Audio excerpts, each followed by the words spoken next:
নমস্কার বন্ধুরা, সানভি কিচেনপুরে আপনাদের সবাইকে স্বাগত।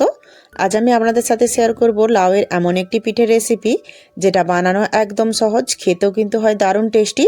বাচ্চা থেকে বড় সবাই খুবই পছন্দ করবে এবং খুবই খুশি হয়ে খাবে। রেসিপিটি হলো লাউয়ের পোড়া পিঠে। এটি বানানো একদম সহজ, তো পুরো ভিডিওটি অবশ্যই দেখবেন এবং রেসিপিটি ভালো লাগলে লাইক কমেন্ট করতে কিন্তু ভুলবেন না। চলুন তাহলে রেসিপিটি শুরু করা যাক।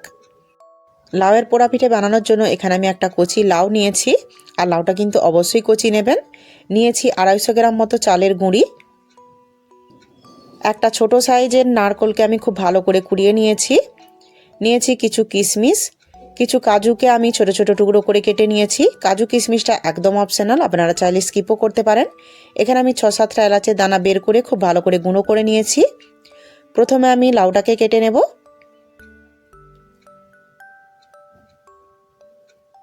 দেখুন লাউটা আমি কেটে নিয়েছি। এবার আমি লাউটাকে একদম ছোট ছোট টুকরো করে কেটে নেব।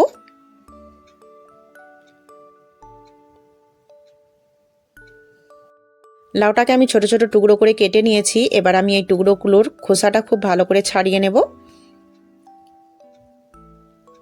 দেখুন একটা লাউয়ের টুকরোর খোসা আমি খুব ভালো করে ছাড়িয়ে নিয়েছি। এভাবে আমি সবগুলো লাউয়ের টুকরোর খোসা খুব ভালো করে ছাড়িয়ে নেব। এবার আমি লাউগুলোকে খুব ভালো করে গ্রেট করে নেব। তার জন্য একটা গ্রেটার নিয়েছি, আর গ্রেটারের যে মোটা ছেঁদার দিকটা থাকে সেদিকটা দিয়ে আমি লাউগুলোকে খুব ভালো করে গ্রেট করে নেব। কারণ লাউ কিন্তু খুবই নরম হয় আর লাউ খুব তাড়াতাড়ি সেদ্ধ হয়ে যায়, তার জন্য কিন্তু লাউগুলোকে খুব বেশি ফাইন করে গ্রেট করার কোনো দরকার নেই। সবগুলো লাউ আমি খুব ভালো করে গ্রেট করে নেব। লাউগুলোকে আমি খুব ভালো করে গ্রেট করে নিয়েছি। এবার আমি পিঠের জন্য ডোটা তৈরি করে নেব। চুলে আমি একটা কড়াই বসিয়ে নিয়েছি, দিয়ে দিচ্ছি গ্রেট করে রাখা লাউ, দিয়ে দিচ্ছি স্বাদ মতো নুন। নুনটাকে খুব ভালো করে নেড়ে চেড়ে লাউয়ের সাথে মিশিয়ে নেব। চুলা আঁচটা আমি এখন হাই রেখেছি। নুনটা দেওয়ার ফলে কিন্তু লাউ থেকে খুব তাড়াতাড়ি জল ছাড়তে শুরু করবে, আর তবে কিন্তু লাউটা খুব সুন্দর করে সেদ্ধ হবে। নুনটাকে আমি খুব ভালো করে লাউয়ের সাথে নেড়ে চেড়ে মিশিয়ে নিয়েছি। এবার আমি এটাকে 2 মিনিটের জন্য এভাবেই সেদ্ধ হতে দেব। 2 মিনিট মতো হয়ে গেছে, আবারও এটাকে খুব ভালো করে নেড়ে চেড়ে নেব। এভাবে কিন্তু অবশ্যই 2-3 মিনিট অন্তর নেড়ে চেড়েই লাউটাকে সেদ্ধ করে নিতে হবে। আর চুলার আঁচটা আমি হাই রেখেছি। প্রায় 7 থেকে 8 মিনিট মতো আমি খুব ভালো করে লাউটাকে নেড়ে চেড়ে সেদ্ধ করে নিয়েছি। আর লাউটা দেখুন আগে থেকে কিন্তু অনেকটাই কম হয়ে গেছে। এবার আমি এটাকে দেখে নেব এটা সফট হয়েছে কিনা। দেখুন লাউটা কিন্তু আগের থেকে অনেকটাই সফট হয়ে গেছে। এবার দিয়ে দিচ্ছি এর মধ্যে কুড়িয়ে রাখা নারকেল, দিয়ে দিচ্ছি কাজু কিশমিশ। এগুলোকে খুব ভালো করে নেড়ে চেড়ে মিশিয়ে নেব এবং হাই ফ্লেমে এটাকে আরও 3-4 মিনিট মতো খুব ভালো করে সেদ্ধ করে নেব। নারকেল আর কাজু কিশমিশগুলোকে আমি খুব ভালো করে নেড়ে চেড়ে মিশিয়ে নিয়ে 3-4 মিনিট মতো সেদ্ধ করে নিয়েছি। এবার আমি দিয়ে দিচ্ছি এর মধ্যে এলাচের গুঁড়ো, দিয়ে দিচ্ছি মিষ্টির জন্য 1 বাটি চিনি।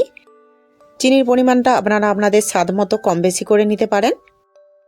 এবার চিনিটাকে খুব ভালো করে নেড়ে চেড়ে লাউয়ের সাথে মিশিয়ে নেব এবং ততক্ষণ পর্যন্ত রান্না করে নেব যতক্ষণ না চিনিটা খুব ভালো করে গলে যাচ্ছে।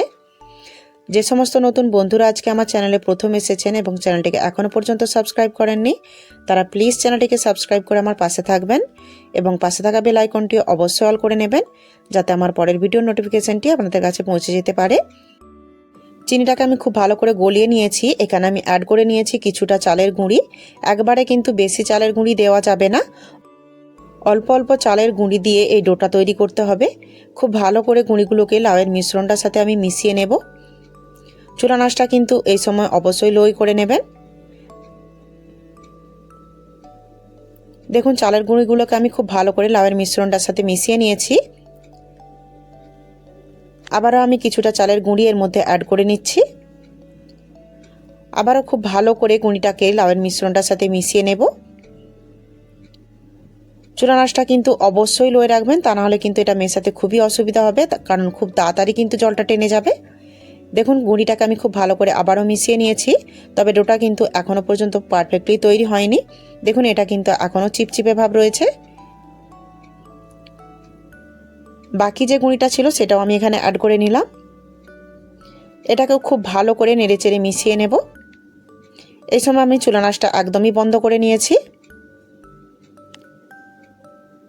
দেখুন গুঁড়িটাকে আমি খুব ভালো করে লাউয়ের মিশ্রণটার সাথে মিশিয়ে নিয়েছি আর ডোটা কিন্তু আমার রেডি হয়ে গেছে। আর ডোটা ঠিক এই রকম থাকতে হবে। দেখুন ডোটা কিন্তু এখন একদমই হাতে লেগে যাচ্ছে না। এবার আমি এটাকে নামিয়ে নেব। এখানে আমি একটা কুকার বসিয়ে নিয়েছি, দিয়ে দিচ্ছি অল্প একটু সাদা তেল। তেলটাকে খুব ভালো করে গরম করে নেব। তেলটা খুব ভালো করে গরম করে নিয়েছি। একটা ব্রাশের সাহায্যে খুব ভালো করে তেলটাকে কুকারের চারিদিকে লাগিয়ে নেব। এতে করে কিন্তু ডোটা আর কুকারের মধ্যে লেগে যাবে না।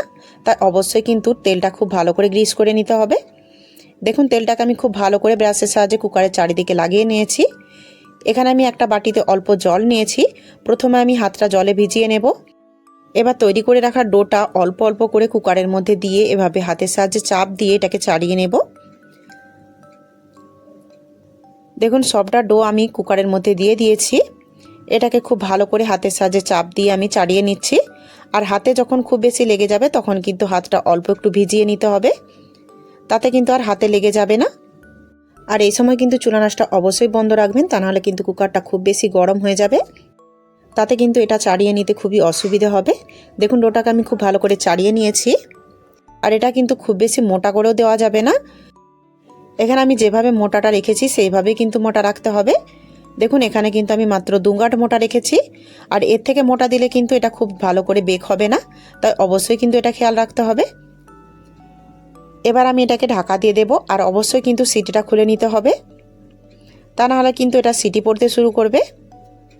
দেখুন এখানে কিন্তু আমি সিটিটা খুলে নিয়েছি। এবার এটাকে প্রথমে 1 মিনিট হাই ফ্লেমে, তারপর 40 মিনিট মতো একদম নো আঁচে খুব ভালো করে বেক করে নেব। ফিরে এলাম 40 মিনিট পর। এবার আমি ঢাকাটা খুলে নেব। পিঠেটা খুব ভালো করে বেক হয়েছে কিনা সেটা দেখার জন্য একটা টুথপিক নিয়ে বীজখানটাতে এভাবে ঢুকিয়ে নিতে হবে। পিঠেটা যদি খুব ভালো করে বেক হয় তাহলে কিন্তু টুথপিকটা একদম পরিষ্কার বেরিয়ে আসবে। দেখুন আমার টুথপিকটা কিন্তু একদম পরিষ্কার বেরিয়ে এসেছে, এর মানে পিঠেটা কিন্তু আমার একদম পারফেক্টলি বেক হয়ে গেছে। এবার আমি পিঠেটাকে নামিয়ে নিয়ে খুব ভালো করে ঠান্ডা করে নেব। পিঠেটাকে আমি খুব ভালো করে ঠান্ডা করে নিয়েছি। দেখুন পিঠেটা কিন্তু একদমই গরম নেই। এভাবেই কিন্তু খুব ভালো করে ঠান্ডা করে নিতে হবে, তবেই কিন্তু পিঠেটা খুব সুন্দর করে সেট হবে।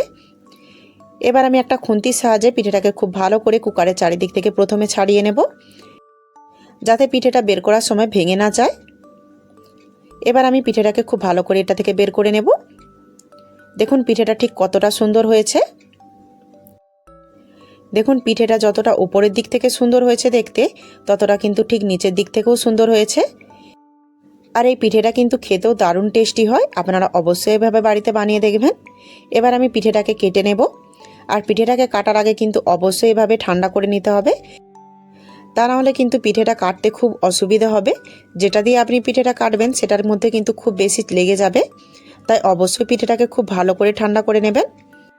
পুরোনো দিনে কিন্তু এই পিঠেটা একদম অন্যরকমভাবে বানানো হতো। তখন কিন্তু পিঠেটাকে ওপর এবং নিচে দুদিক দিয়ে কিন্তু আগুন দিয়ে পিঠেটা তৈরি করা হতো এবং বীজখানে কিন্তু কলা পাতাও দেওয়া হতো, তাতে কিন্তু এই পিঠেটার স্বাদ আরও বেশি ভালো হতো। তবে এখনকার দিনে কিন্তু এই কুকারেও খুবই সুন্দর করে তৈরি করে নেওয়া যায়। আর পিঠেটা দেখুন ঠিক কতটা সুন্দর হয়েছে, আর খেতেও কিন্তু দারুণ টেস্টি হয়। দেখুন এটা কিন্তু ভেতর থেকে একদমই আর কোনো রকমভাবে কাঁচা নেই। এবার আমি এটাকে ছোট ছোট টুকরো করে কেটে নেব। তবে আপনারা আপনাদের পছন্দ মতো সাইজে পিঠেটাকে কেটে নিতে পারেন। দেখুন সবগুলো পিঠেকে আমি খুব ভালো করে ছোট ছোট টুকরো করে কেটে নিয়েছি। আর পিঠের পিসগুলো দেখুন কতটা সুন্দর হয়েছে। পিঠেকে যদি খুব ভালো করে ঠান্ডা করে তারপরে কাটেন তবেই কিন্তু পিঠের পিসগুলো খুব সুন্দর হবে, তা না হলে কিন্তু এটা কাটার সময়ই ভেঙে যাবে। এভাবে লাউয়ের পোড়া পিঠে বানালে সবাই খুবই পছন্দ করবে। আর এটা এতটাই সুন্দর হয় খেতে যে লাউ খায় না সেও কিন্তু বারবার খাওয়ার জন্য আবদার করবে।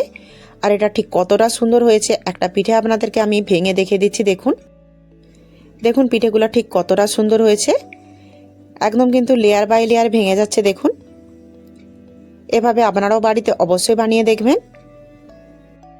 আমার রেসিপিটি যদি আপনাদের ভালো লাগে তাহলে প্লিজ লাইক শেয়ার এবং সাবস্ক্রাইব করে আমার পাশে থাকবেন এবং পাশে থাকা বেল আইকনটিও অবশ্যই অল করে নেবেন, যাতে আমার পরের ভিডিওর নোটিফিকেশনটি আপনাদের কাছে পৌঁছে যেতে পারে।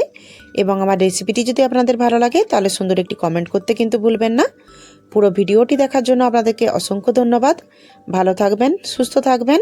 দেখা হচ্ছে পরের ভিডিওতে।